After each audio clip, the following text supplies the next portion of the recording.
अस्सलामुअलैकुम। मैं जैसे ही 16 साल की हुई, मेरे अब्बू ने मुझे घर में बने तहखाने में कैद कर दिया था। हालांकि मैं अपने वालिदैन की इकलौती औलाद थी और वो मुझसे बड़ी मोहब्बत करते थे। अम्मी हर रोज खाना देने आती तो मुझे देखकर रोती रहती।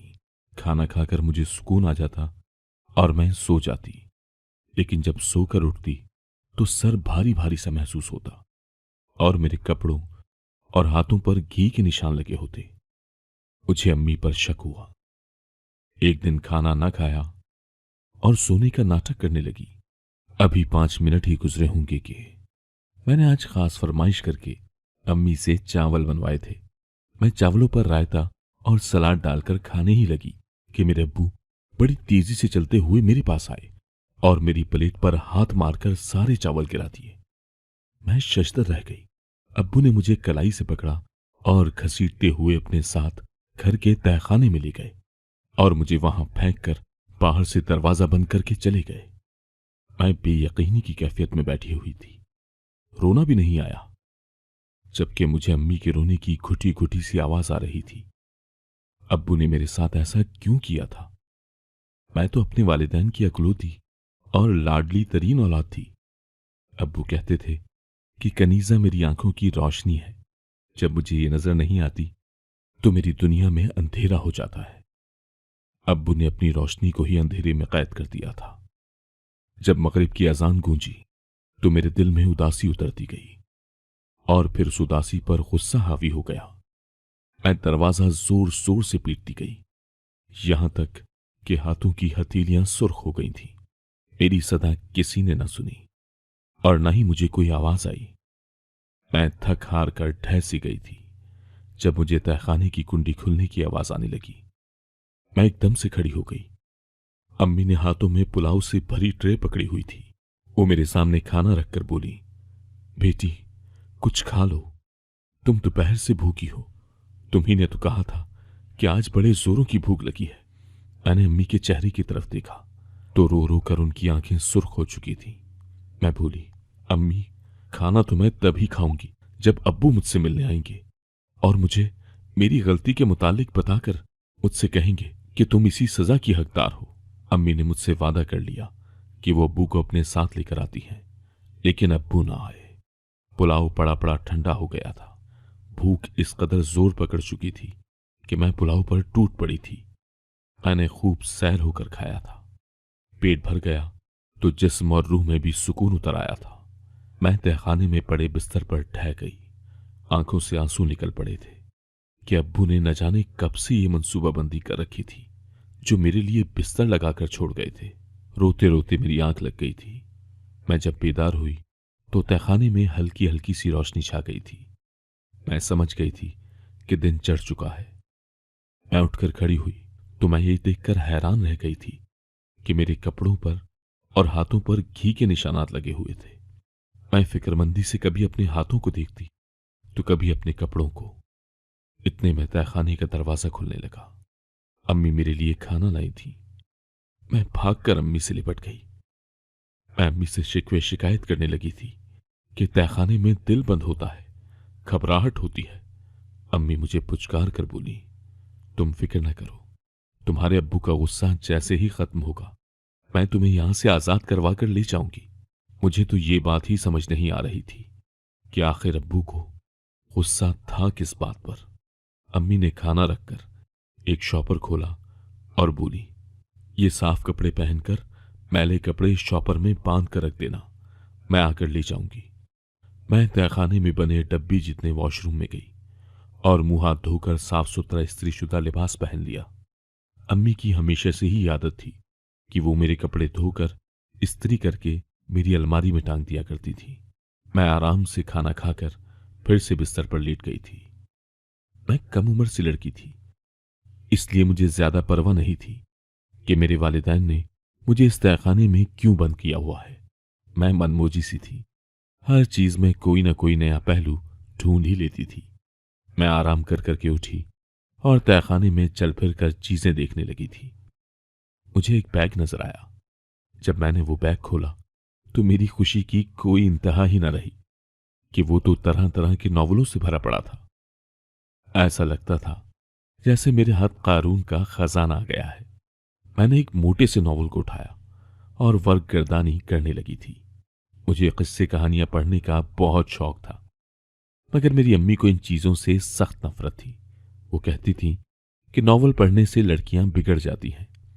न जाने वो ऐसा क्यों कहा करती थी, क्योंकि मैंने तो आज तक ऐसा नॉवल नहीं देखा था जो माशरती बिगाड़ का बाइस बना हो। बल्कि मैं तो इन किताबों से बहुत कुछ सीखती थी।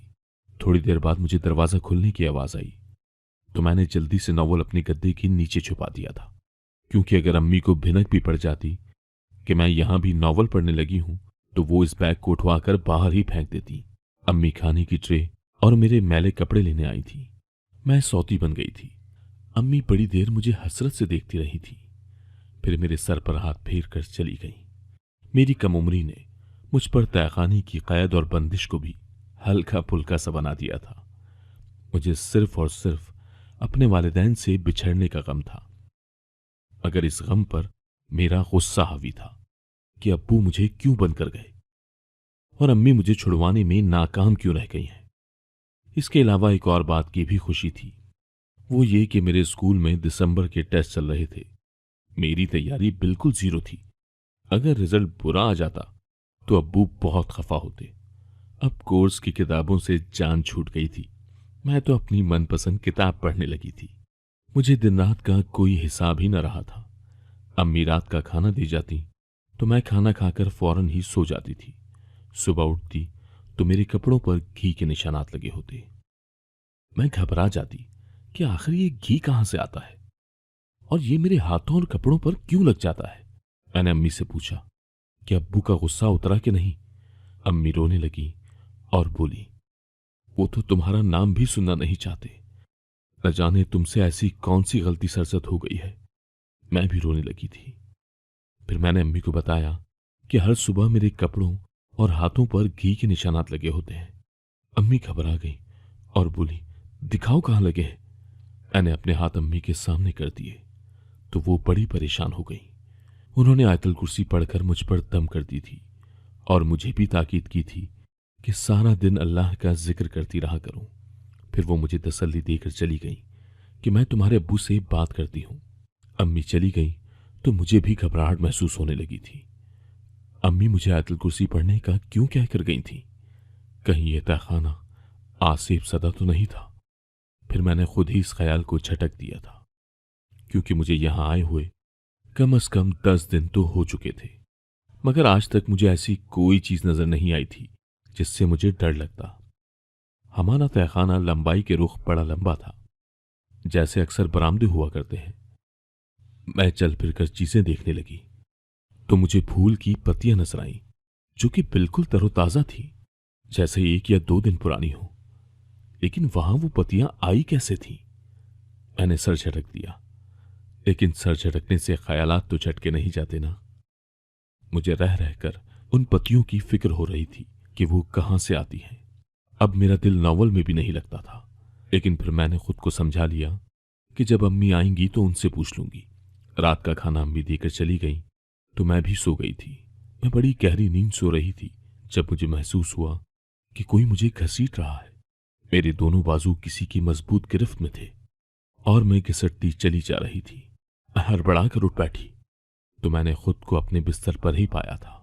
मैं बड़े आराम से लेटी हुई थी, लेकिन मुझे ऐसा महसूस हो रहा था जैसे वो ख्वाब नहीं हकीकत हो। मैं जल्दी से उठ बैठी और अपने वजूद का जायजा लेने लगी थी। मेरे कपड़े बिल्कुल साफ सुथरे थे, उन पर तो मिट्टी का कोई निशान न था, बस घी ही लगा हुआ था। मैं हैरान सी बैठी रह गई थी। मैंने अपनी कलाइयां आगे की तो उन पर निशानात बने हुए थे, जैसे किसी की उंगलियां मेरे बाजुओं पर पैवस्त हो गई हों। मैं शदीद घबरा गई थी। इतनी देर में अम्मी मेरा नाश्ता लेकर आई तो मैं भागकर उनके साथ लिपट गई। मैं रोती जा रही थी। अम्मी ने मुझे जबरदस्ती खुद से जुदा किया और बोली, कनीसा, क्या बात है? क्यों रो रही हो? जल्दी बताओ, नहीं तो तुम्हारी मां का दिल फट जाएगा। मैंने रोते हुए अपनी कलाई अम्मी के सामने कर दी थी। मैंने उनसे कहा कि अम्मी, रात में मुझे ख्वाब आया कि कोई मुझे घसीट कर कहीं ले जा रहा है, मगर जब मैं नींद से बेदार हुई तो मेरे हाथों पर उंगलियों के निशानात थे। जो अब भी है। अम्मी ने जल्दी से मेरे दोनों बाजू थाम लिए थे। अगर वो बड़ी देर जिद्दोजहद करती रहीं, पर उन्हें कोई निशान नजर न आया। अब वो रोने लगी थी।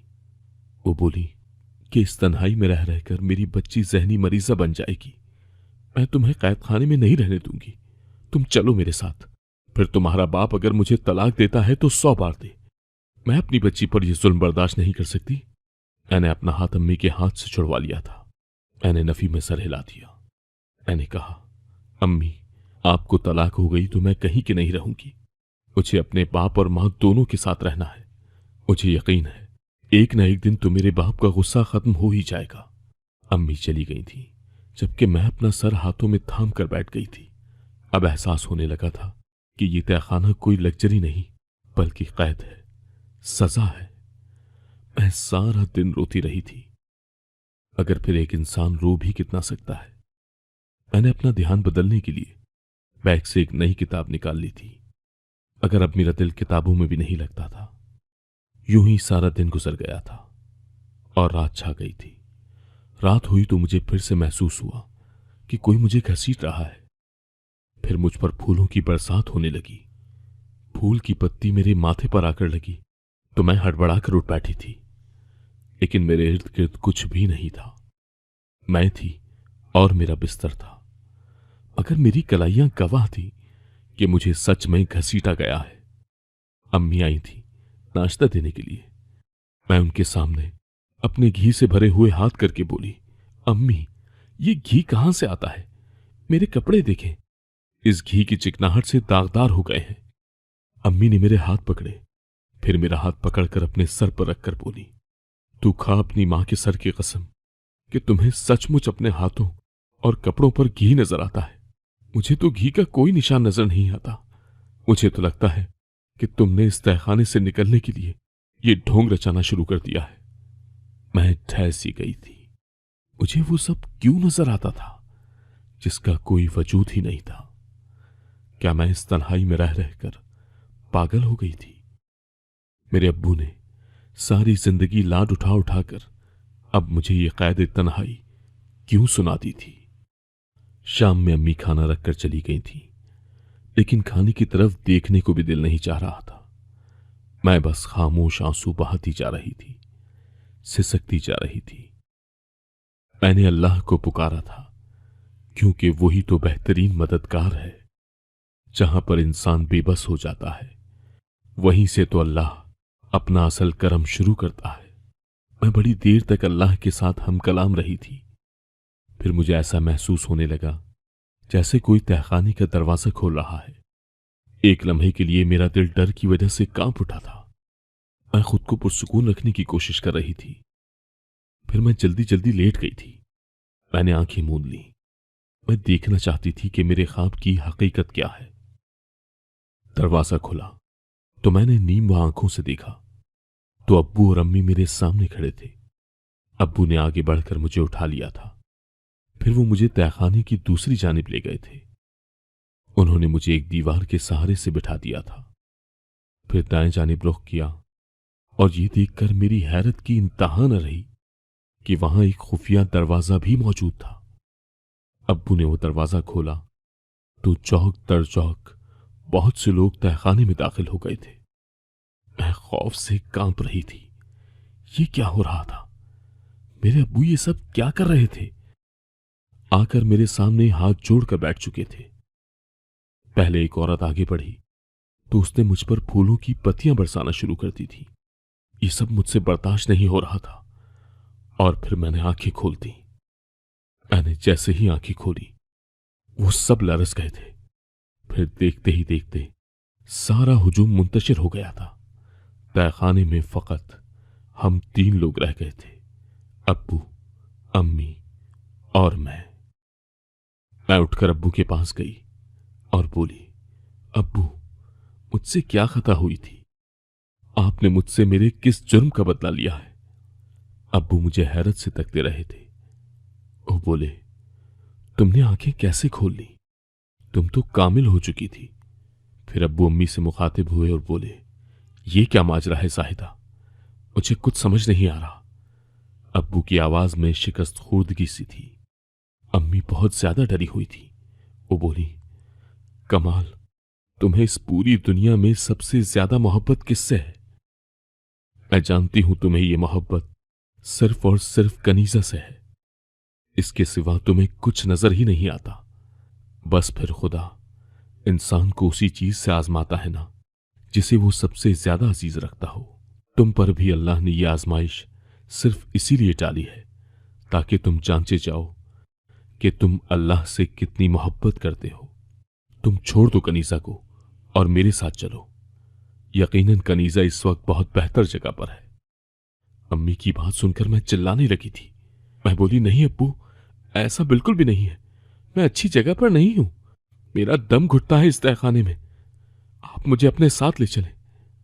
अम्मी अब्बू को हाथ से खींचती हुई बाहर ले जा रही थी, जबकि अब्बू पलट पलट कर मुझे बड़ी बेयकीनी से देख रहे थे। फिर वो बाहर निकल गए तो अम्मी ने दरवाजे को ताला लगा दिया था। मैं बेआस सी होकर ढह सी गई थी। हर तरफ अंधेरा ही अंधेरा छा गया था। ये अंधेरा मुझसे कह रहा था कि अब तुम यहां पर गल सड़कर खत्म हो जाओगी। तुम्हारा किस्सा खत्म हो चला है। मैंने खुद को जी भर कर कोसा था कि इतनी जल्दबाजी करने की भी क्या जरूरत थी। आखिर आंखें बंद करके पूरा माजरा समझ लेने में क्या हर्ज था। एक बार ये गुत्थी सुलझ जाती कि मेरे इर्द गिर्द हो क्या रहा है, तो फिर मैं इस मसले का हल निकालने के भी काबिल हो जाती। मुझे इस जगह से और खुद से खौफ आने लगा था। मुझ पर फूलों की पत्तियां क्यों बरसाई जा रही थी? अब्बू ने क्यों कहा था कि तुम तो हम में नहीं रही थी? मैं इस कदर खौफजदा हो गई थी कि बेहोशी हो गई। लेकिन कहते हैं ना कि मौत खुद जिंदगी की हिफाजत करती है। मेरी हिफाजत भी शायद मौत ही कर रही थी। मैं अगली सुबह खुद ही होश में आ चुकी थी। आज अम्मी खाना भी नहीं लाई थी। भूख से मेरा बुरा हाल हो रहा था। यूं ही कुड़ते कुड़ते बड़ी देर गुजर गई थी, यहां तक कि कैद खाने में छा जाने वाला अंधेरा इस बात का जामिन था कि रात अपने तारीख पर फैला चुकी है। भूख की शिद्दत से मेरा दिलो दिमाग बंद होता जा रहा था। तभी तहखाने का दरवाजा खुला था। मैं जल्दी से उठकर खड़ी हो गई थी। अम्मी ट्रे के साथ मौजूद थी। वो मुझे देखकर खाना रखकर वापस जाने लगी तो मैंने कहा, अम्मी, कल जब क्या वाकया रौनुमा हुआ था, मुझे आप बताना पसंद करेंगी? अम्मी मेरे लहजे की तलखी पर एकदम चौंक गई थी। वो वापस मुड़ आई थी। फिर वो बोली, कनीसा, मैं तुम्हें एक बहुत खौफनाक सी दास्तान सुनाने जा रही हूं। क्या तुम्हारा चिड़िया जैसा दिल ये सब बर्दाश्त कर लेगा? मैंने कहा, मैं आज हर किस्म की बात सुनने के लिए बिल्कुल तैयार बैठी हूं। अम्मी मुस्कुराने लगी थी। उन्होंने आहिस्ता आहिस्ता बोलना शुरू कर दिया था। वो बोली, तुम हमारी अकलौती औलाद हो। तुम नहीं जानती कि इस अकलौते लफ्ज के साथ मेरे कितने ज्यादा जख्म जुड़े हैं। तुम अव्वल रोज से ही अपने बाप की आंखों का तारा थी। तुम रो देती थी तो तुम्हारे अब्बू हंसना भूल जाते थे। तुम बीमार पड़ जाती थी तो कमजोर और लागर तुम्हारे अब्बू हो जाते थे। मुझे मजीद औलाद चाहिए थी, क्योंकि इस दौर में एक औलाद नाकाफी होती है। बेटी एक ही काफी थी, मगर एक बेटा भी तो लाजमी था ना। लेकिन तुम्हारे अब्बू को लगता था कि अगर हमारी दूसरी औलाद हो जाएगी तो मैं तुमसे गफलत बरतने लगूंगी। उनके दिल से ये वहम मैं दूर न कर पाई थी, इसलिए मुझे अपनी ख्वाहिश का ही गला घोटना पड़ा था। मैंने तुम्हारे लिए अपना सब कुछ वार दिया था, मगर एक बार जानती हो क्या हुआ? तुम छत से गिर गई थी। तुम्हारे अब्बू को लगा कि शायद मैं अच्छी मां नहीं हूं। उन्होंने मुझे घर से निकाल दिया था। मैं तुम्हारे गम में घुलती रही थी। मेरे वालिदैन ने बड़ी कोशिश की कि उनकी बेटी का घर उजड़ न जाए। आखिर उनके 2 साल की मेहनत रंग ले आई। तुम्हारे अब्बू मुझे अपने घर में रखने पर रजामंद हो गए थे। जब मैं लौट कर आई तो तुम मुझे अपनी मां का दर्जा न दे पाई थी, जबकि तुम्हारी वजह से 2 साल मैंने जितनी अजियत में गुजारे थे और मैंने जितने ताने सुने थे, इन सब के बाद तो तुम भी अपना मकाम मेरे दिल में खो चुकी थी। आखिर मैं अपनी मरहूमा सौतन की बच्ची पर जान क्यों निशावर करती, जब आखिर में मुझे यही सुनने को मिलना था कि सगी मां होती तो ऐसा ना होता, वैसा ना होता। अम्मी की बात सुनकर तो मैं सांस लेना ही भूल गई थी। क्या मेरी अम्मी? वो मेरी सगी अम्मी नहीं थी। अम्मी अपनी बात जारी किए हुए थी। कनीजा, तुम्हारी वजह से तुम्हारे बाप ने हमेशा मेरे साथ बहुत बुरा सलूक किया है। मेरी हर ख्वाहिश उन्होंने तुम्हारा नाम लेकर रौंद दी थी। तुम्हारे लिए मेरे दिल में नफरत पैदा होने लगी थी। ये नफरत वक्त के साथ साथ फलती फूलती रही थी, फिर ये तनावर दरख्त बन गई। मैंने खुद से वादा किया था कि मैं तुमसे अपनी जान छुड़वा कर ही रहूंगी। मैंने एक मंसूबा तैयार किया था। अब मैं कमाल से कहती थी कि कनीजा हर वक्त नमाज और कुरान पढ़ती रहती है। तुम्हारे अब्बू ये बात सुनकर बड़े खुश हो जाते थे। मैंने उनसे कहा कि कनीजा ये सब कामिल होने के लिए कर रही है। तुम्हारे अब्बू सादा लौह से बंधे थे, वो समझ ही ना पाए कि मैं क्या कह रही हूं। फिर एक दिन मैंने तुम्हें बेहोशी का इंजेक्शन लगा दिया। जब तुम्हें होश ना आया तो तुम्हारे अब्बू परेशान हो गए। डॉक्टर को बुलाया तो वो बोला कि बच्ची गहरी नींद के जेर असर है। मैंने तुम्हारे अब्बू से कहा कि कनीजा कामिल हो चुकी है। वो हैरान तो हुए, मगर फिर वैसे ही करते गए जैसा मैं कहती गई। तुम्हें तहखाने में बंद कर दिया गया था। अब मैंने आस पड़ोस में ये इत्तला कर दी थी कि मेरी बेटी से जो भी दुआ करवाई जाए वो जरूर पूरी होती है। अब रात 10 बजे के बाद मैं और तुम्हारे अब्बू दरवाजा खोल देते और लोग तुमसे दुआ करवाने लगते। मैं हर रात खाने में नींद की दवा देकर तुम्हें सुला देती थी। इसीलिए मुझे पूरा यकीन था कि तुम सुबह तक उठोगी ही नहीं। यूं लोग आते रहे और तुम्हारे सामने नजरों नियाज लाकर रख देते थे। इन पैसों से हमारा बहुत ही बेहतरीन गुजारा होने लगा था। तुम्हारे कपड़ों पर और हाथों पर घी के निशानात मैं खुद लगा दिया करती थी ताकि तुम इसी मसले में उलझी रहो और ये सब सोच ही ना पाओ कि तुम्हारे साथ क्या खेल खेला जा रहा है। तुम जानती हो कनीजा, मुझे रुपए पैसे की कोई लालच नहीं है। मैं फकत तुम्हारी ये सूरत अपनी जिंदगी से गुम कर देना चाहती थी। मैंने तुम्हारी शादी का भी सोचा था, अगर तुम्हारे अब्बू बोले कि मैं तो अपनी बेटी को डॉक्टर बनाऊंगा। अब मुझे मालूम हो चुका था कि तुमसे मेरी जान इतनी आसानी से छूटने वाली नहीं है। मैंने ये खेल रचाकर तुम्हें इस तहखाने में फेंकवा दिया था जिसमें मैंने तुम्हारी मां का सामान फेंकवाया था। उसकी किताबें और उसके कपड़े भी इधर ही पड़े हैं। तुम्हें कभी अपनी मां की खुशबू नहीं आई? वो हंसकर बोली थी, जबकि मैंने रोकर नफी में सर हिला दिया था। मैंने कहा, मुझे ममता की खुशबू सिर्फ और सिर्फ आपसे आती थी। तभी तहखाने के दरवाजे को धक्का लगा था और सामने अब्बू खड़े थे। वो बड़ी बेयकीनी से अपनी बीवी को देख रहे थे। अब्बू रो रहे थे। वो बोले, नेक बख्त, तुमने खुद को बदबख्त क्यों बना डाला? मैं मानता हूं कि मैं तुम्हारा गुनहगार हूं। मैंने तुमसे सच में बड़ी ज्यादती की है। मुझे इसका कभी एहसास भी ना होता। अगर आज मैंने तुम्हारी बातें ना सुन ली होती, तुम मुझसे बदला ले लेती ना। तुमने मेरी मासूम बच्ची को क्यों इस्तेमाल किया? अब इसकी सजा फकत यही है कि मैं तुम्हें तलाक देकर इस घर से निकाल दूं। मैंने अब्बू को मना कर दिया था। मैंने कहा, अब्बू, आपने पहले ही अम्मी के साथ बड़ी ज्यादती की है। अब मजीद ज्यादती नहीं करने दूंगी मैं। मेरी बातें सुनकर अम्मी तड़प गई थी और फिर मैं अब्बू का घर छोड़कर हॉस्टल में आ गई। मैं यहां पर अपनी तालीम जारी रखे हुए हूं। अम्मी अब्बू हर हफ्ते मुझसे मिलने आते हैं। मैं अब्बू से मिल लेती हूं, मगर अम्मी की तरफ देखकर मुंह फेर लेती हूं। लेकिन मुझे यकीन है कि एक न एक दिन अम्मी मुझे मना ही लेंगी। अगर आपको आज की कहानी पसंद आई है तो वीडियो को जरूर लाइक कीजिएगा और अपने दोस्तों के साथ भी शेयर कीजिएगा। और हां, अगर आपने अभी तक हमारा चैनल सब्सक्राइब नहीं किया तो जरूर सब्सक्राइब करें। मिलते हैं कल एक नई और दिलचस्प कहानी के साथ। अल्लाह हाफिज।